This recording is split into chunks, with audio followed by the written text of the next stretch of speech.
அன்பார்ந்த கோயம்புத்தூர் பாராளுமன்ற தொகுதியினுடைய வாக்காளர் பெருமக்களே, கடந்த 25 நாட்களாக தேதி அறிவிப்புக்கு பிறகு செல்லுகின்ற இடமெல்லாம் நம்முடைய தேசிய ஜனநாயக கூட்டணி பாரதிய ஜனதா கட்சிக்கு உங்களுடைய பெரும் ஆதரவை அளித்திருக்கின்றீர்கள்.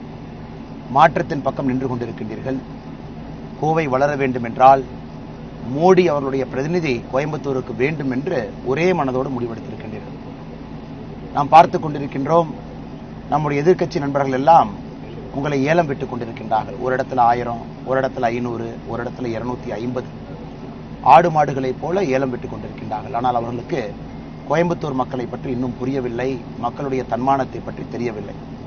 அன்பு சகோதர சகோதரிகளே, நமக்கு தெரியும் பாரத பிரதமர் நரேந்திர மோடி அவர்கள் 3வது முறையாக உங்களுடைய பேரன்பை பெற்று ஆட்சி கட்டளை அமரப்போகின்றார்.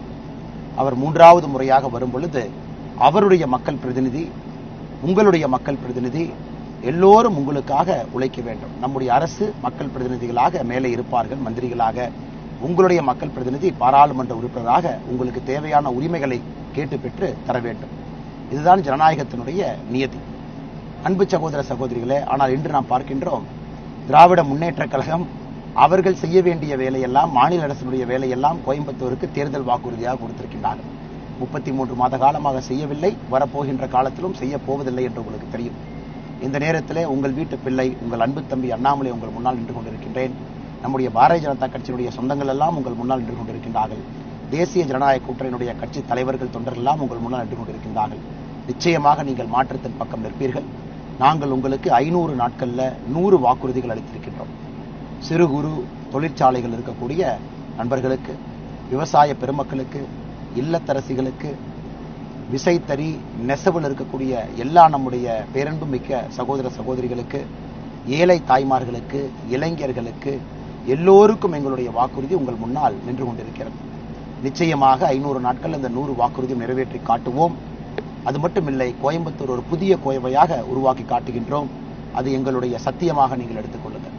அன்பு சகோதர சகோதரிகளே, நேர்மையான அரசியல், அறம் சார்ந்த அரசியல் கோயம்புத்தூரிலிருந்து ஆரம்பமாகும் என்கின்ற முழு நம்பிக்கை எங்களுக்கு இருக்கு.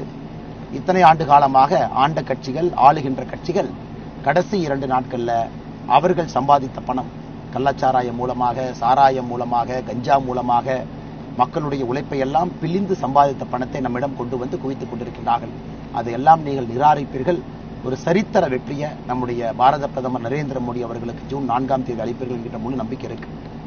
முதல் தலைமுறை வாக்காளர்களுக்கு என்னுடைய சிறப்பான ஒரு வணக்கத்தை தெரிவித்து, அன்பு சகோதர சகோதரிகளை, இதில் முக்கியம் என்னவென்றால், எல்லோரும் வாக்குச்சாவடிக்கு சென்று வாக்களிக்க வேண்டும்.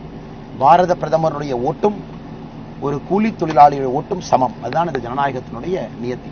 ஆனால் அன்பு சகோதர சகோதரிகளே, ஒரு ஓட்டும் கூட இந்த ஜனநாயகத்திலே முக்கியத்துவம் வாய்ந்தது. எந்த காரணத்திற்கும் வாக்களிக்காமல் இருக்காதீர்கள். முதல் ஆளாக 19ஆம் தேதி வெள்ளிக்கிழமை காலையில 7 மணிக்கு உங்களுடைய பூத்துக்கு சென்று வாக்களிங்க. குறிப்பாக இளைஞர்கள் பூத்துக்கு போகணும், லைன்ல நிக்கணும், அதெல்லாம் எதுவும் பார்க்காதீங்க. மாற்றம் வர வேண்டும் என்றால் இதை செய்துதான் ஆக வேண்டும். நீங்கள் நினைக்கின்ற பாரதத்தை உருவாக்க வேண்டும் என்றால் நீங்கள் இதை செய்துதான் ஆக வேண்டும். அன்பு பெரியவர்களே, தாய்மார்களே, இந்த முறை உங்களுடைய வாக்கு மிக மிக முக்கியமான வாக்காக இருக்கிறது. கோயம்புத்தூர்ல இருக்கக்கூடிய எல்லா 20,83,000 வாக்காளர் பெருமக்களும் கூட களத்தில் வர வேண்டும், வாக்களிக்க வேண்டும். ஒரு வளமான, ஒரு வலிமையான இந்தியாவை உருவாக்க வேண்டும். அதன் மூலம் ஒரு அற்புதமான தமிழகத்தை படைப்பதற்கு இந்த தேர்தலை நீங்கள் பயன்படுத்திக் கொள்ள வேண்டும். வாக்களிக்காமல் இருக்காதீங்க. ஒரு வாக்கு முக்கியம். இல்லை, நான் மாற்றத்துக்காக நிற்கின்றேன், நரேந்திர மோடி அவர்கள் ஆதரிக்கின்றேன், அண்ணாமலை அவர்களை பிடிக்கும் என்று சொல்லிவிட்டு வாக்களிக்காமல் இருந்தால் அது மிகப்பெரிய குற்றமாகிவிடும். அன்பு சகோதர சகோதரிகளே, நேர்மையின் பக்கம், அறம் சார்ந்த அரசியல் பக்கம் நின்று கொண்டிருக்கின்றோம். மறந்து விடாதீர்கள். 7 மணிக்கு 19ஆம் தேதி காலையில நீங்கள் வாக்களிக்க வேண்டும். இது எங்களுடைய அன்பார்ந்த வேண்டுகோள். உங்களுக்கு வாருங்கள், எல்லோரும் சேர்ந்து ஒரு மிகப்பெரிய சரித்திரத்தை படைப்போம். தமிழகத்தினுடைய மறுமலர்ச்சி கோயம்புத்தூரிலிருந்து ஆரம்பமாகட்டும். நீங்கள் எல்லோரும் கொடுத்த அற்புதமான ஆதரவுக்கு மறுபடியும் நன்றிகளை தெரிவித்துக் கொள்கின்றோம். பாரத் மாதா கி ஜெய்.